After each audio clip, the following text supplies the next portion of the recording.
जय हिंद प्यारे बच्चे। दिल की धड़कनें तेज करने वाला मौसम आ चुका है। आप सबका सेंटअप एग्जाम 19 नवंबर से होने वाला है और इस बार बहुत सारे नियम परिवर्तित हुए हैं, यानी कि जो पिछले वाले नियम थे उसमें बहुत सारे परिवर्तन हुआ है। तो जान लीजिए कि क्या आप सेंटअप एग्जाम दे सकते हैं, क्या आप सेंटअप एग्जाम देने के लिए एलिजिबल हैं, योग्य हैं। तो आइए यहाँ पे हम बता रहे हैं। देखिएगा, दो न्यूज़पेपर का कटिंग लेकर आए हुए हैं। पहला वाला जो न्यूज़पेपर है उसका कटिंग है कि सैद्धांतिक विषयों के बच्चा लोग देखिएगा, यहाँ पे सैद्धांतिक विषयों की सेंटअप परीक्षा 19 नवंबर से अब 75% उपस्थिति वाले ही दे सकते हैं या दे सकेंगे। ठीक है। दूसरा वाला जो कटिंग है वो कह रहा है कि इंटर और मैट्रिक, देखिएगा इंटर और मैट्रिक सेंटअप परीक्षा 19 नवंबर से 75% उपस्थिति वाले ही दे सकेंगे परीक्षा। तो दोनों कंडीशन कह रहा है, दोनों ही पेपर कह रहा है कि जिसका अटेंडेंस 75% होगा वही सैद्धांतिक परीक्षा दे सकता है। अब देखिए, साथ में और भी बहुत कुछ जानने वाली बात है। इस बार बहुत कुछ महत्वपूर्ण बातें हैं। देखिएगा, यहाँ पर बिहार बोर्ड ने कहा है कि जो इंटर का परीक्षा है 2026 में, इंटर का परीक्षा जो है वो 19 नवंबर से शुरू होगा और 26 नवंबर तक चलेगा। देख लीजिएगा, जो इंटर वाले बच्चे हैं, अभी मैट्रिक वाला भी बताएंगे, जो इंटर वाले बच्चे हैं, इंटर वाले बच्चे का 19 नवंबर से परीक्षा शुरू होगा और 26 नवंबर तक चलेगा। इनका प्रैक्टिकल एग्जाम, जो प्रैक्टिकल एग्जाम है वो देखिए यहाँ पर 27 से लेकर 29 नवंबर तक चलेगा। ठीक। और देखिए यहाँ पर जो मैट्रिक वाले हैं वो लोग ध्यान से देख लीजिएगा, मैट्रिक वालों का जो सेंटअप एग्जाम है ये चालू होगा 19 नवंबर से और 22 नवंबर तक चलेगा। 19 नवंबर से मैट्रिक वालों का एग्जाम स्टार्ट होने वाला है और 22 नवंबर तक चलेगा। ठीक है। और इन मैट्रिक वालों का जो प्रैक्टिकल परीक्षा है वो होगा 24 नवंबर को। मैट्रिक वालों का प्रैक्टिकल एग्जाम 24 नवंबर को होगा और इंटर वालों का प्रैक्टिकल एग्जाम बाबू 27 नवंबर से 29 नवंबर होगा। 27, 28, 29 इंटर वालों के पास 3 दिन टाइम है प्रैक्टिकल एग्जाम का, परंतु मैट्रिक वालों को केवल 1 दिन मिल रहा है। केवल 24 नवंबर का मैट्रिक वालों का एग्जाम होगा।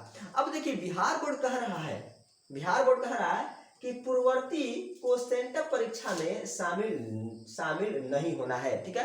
यानी कि जो लोग पिछले साल एग्जाम दिए थे और फेल हो गए थे, इस बार दोबारा एग्जाम दे रहे हैं, उन्हें सेंटअप एग्जाम में फेल नहीं, उन्हें सेंटअप एग्जाम में फिर से बैठने की आवश्यकता नहीं है। वे लोग डायरेक्ट फाइनल एग्जाम देंगे। देखिए यहाँ पे लिख रहा है कि संस्थान में जिन विद्यार्थियों की 75% उपस्थिति होगी वही इस परीक्षा में शामिल हो सकेगा।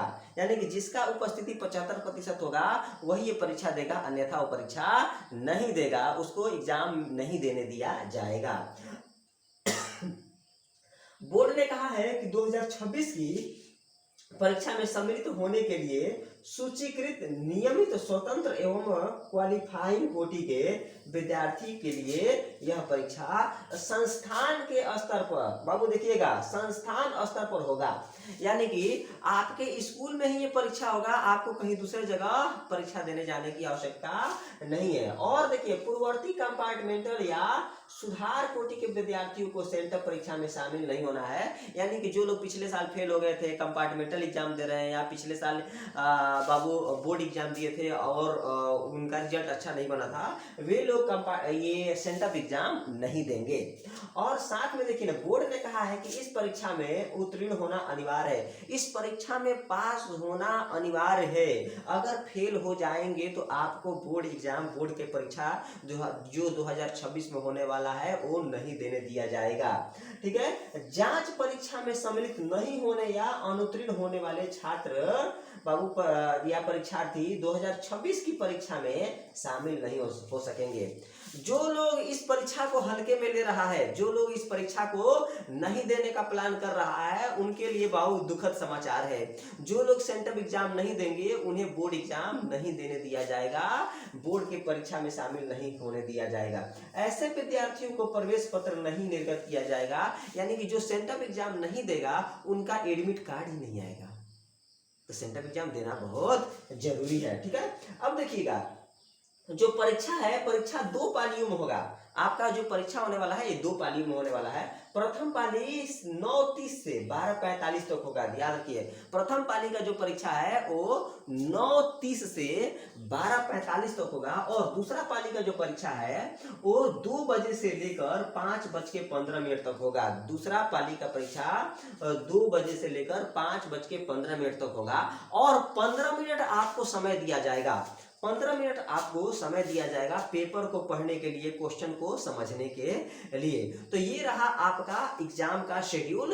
अब बढ़िया से तैयारी कीजिए और एग्जाम बढ़िया से दीजिए ताकि आपका रिजल्ट बहुत ही शानदार आए और इसी से पता चल जाएगा कि आप कितना बढ़िया बोर्ड एग्जाम में करोगे।